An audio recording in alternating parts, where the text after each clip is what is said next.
our first question for today's panel. How do you garner funding to address security concerns that may occur? So how do you garner funding perhaps to deal with a hypothetical?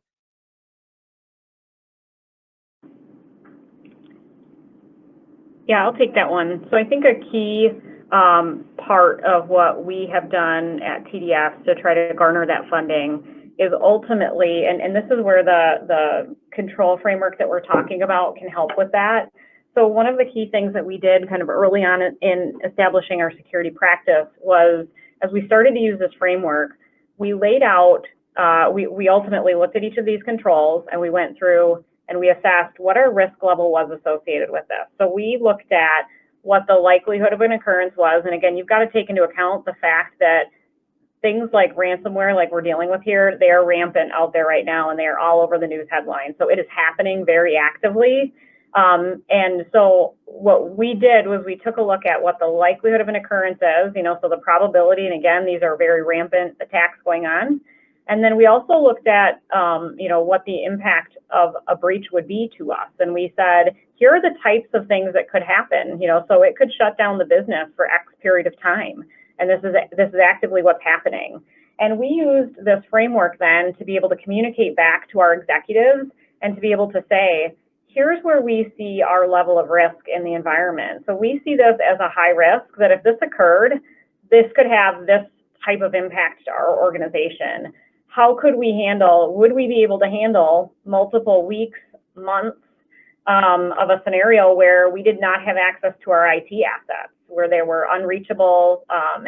And we took that to our executives and said, here's where we need assistance. We need to start by mitigating these. Again, if you look at the control framework, I think Katie had spoken to the fact that there are different implementation groups per type and size of company.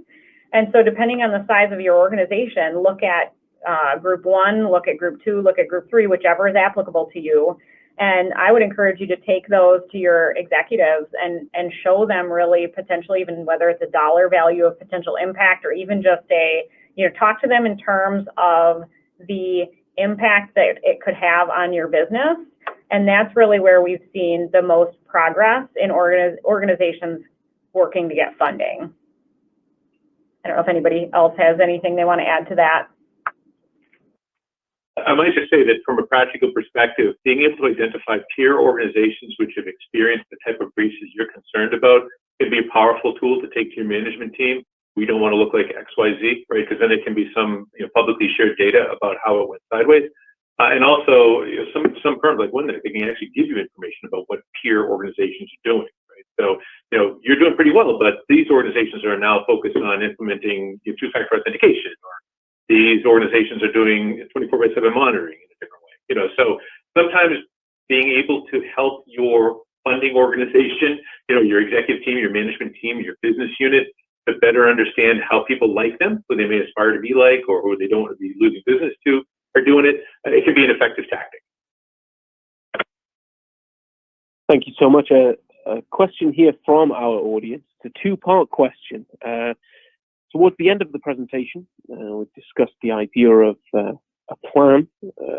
How often would you suggest reviewing said plan? I know it was mentioned that yearly was the way that these plans are often reviewed, but is that best practice, or perhaps quarterly would be better? And when it comes to planning and creating a checklist, are there any common areas that are often overlooked? I know you mentioned that it should go into even the communication of said issue. Perhaps that's something that's overlooked. So in summary, how often should one review the plan when one is creating a plan or a checklist? Are there any areas that are commonly overlooked? Yeah, I can start there. So I would certainly encourage more if you can, because to Jack's point, it's a good tool for awareness and get buy-in. I do think where it's most effective is getting a cross-functional team together to really have the discussion. So if you can truly get that cross-functional team together on a quarterly basis, absolutely, that would be a great mechanism to in format to do it in. I'm starting out what I think is reasonable, because typically we get together yearly, and a lot of our customers we get involved with them on a yearly basis, but if you can do it more frequently, and especially, one of the areas that I didn't talk about is, and it feeds into the second part of the question, is doing an after action discussion, right?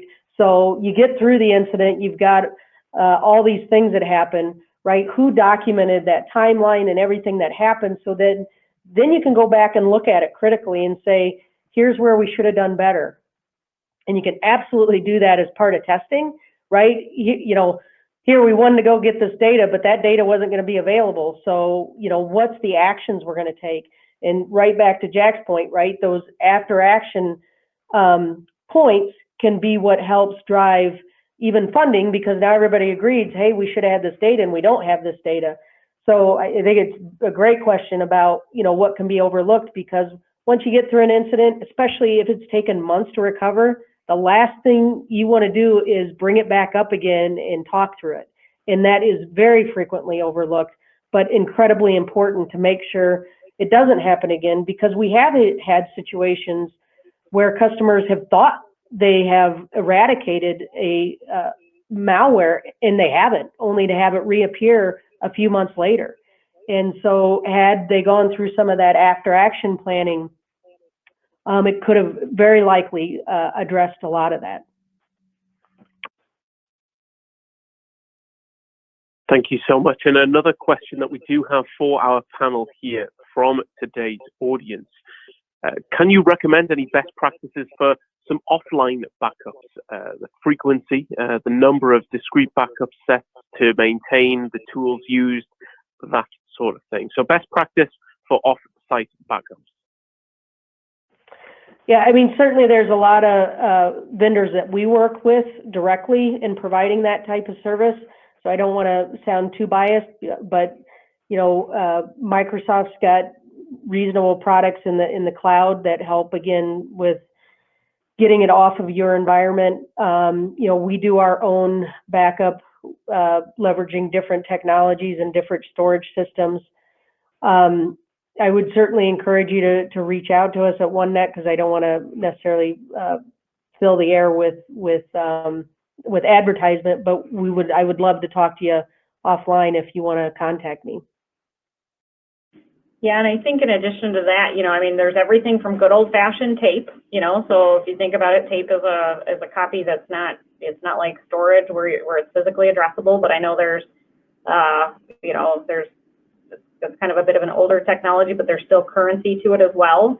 But then most backup systems as well have, many of them have added features over the years that allow you to make the backup systems completely inaddressable, or allow you to take the backups offline. So you could do the backup and then you can ultimately have it scripted or configured to automatically go offline. So those are a couple of different options. When it comes to numbers of copies, I think that a key thing often that can be missed with backups is it's sometimes less about the number of copies and more about the integrity of the backup. And so organizations don't always necessarily test to validate that their backups are good. And when you get into a situation like this, you quickly find out if your backups are good or not, even if they're offline, and if they're not valid backups, and if you haven't tested to ensure that you can actually recover from that backup. I would say that that's probably even more critical process than necessarily the number of copies or anything along those lines. And so ensuring that the backup that you have taken and it's that backup that you take offline is actually able to recover and good to be used is an important step to not miss. Thank you so much. And a point of clarification from the audience member that asked that question, is that referring to totally offline backups or just off-site? So I think the key piece with it is that it needs to be offline, because you can have a backup that's off-site, but it's still addressable or accessible from your network. And that's actually the case I believe that in certain instances with this ransomware example that we gave, that company did have some of the systems at least backed up off-site, but they were still addressable from their network. And so that attacker gets domain admin access, or they get access that allows them onto their backup system. And ultimately, they start by encrypting and destroying those backups. And so the key is that the backup has to actually be non-addressable from your standard, especially your standard production network. That's important for continuity of in a security situation like this. That off-site backup is often important from a disaster recovery or similar type of perspective, but this is kind of a piece in addition to that. So it's off-site from a disaster recovery perspective and being able to recover from some sort of physical disaster, but then offline or unaddressable from an ability to recover from some sort of either ransomware or security type attack.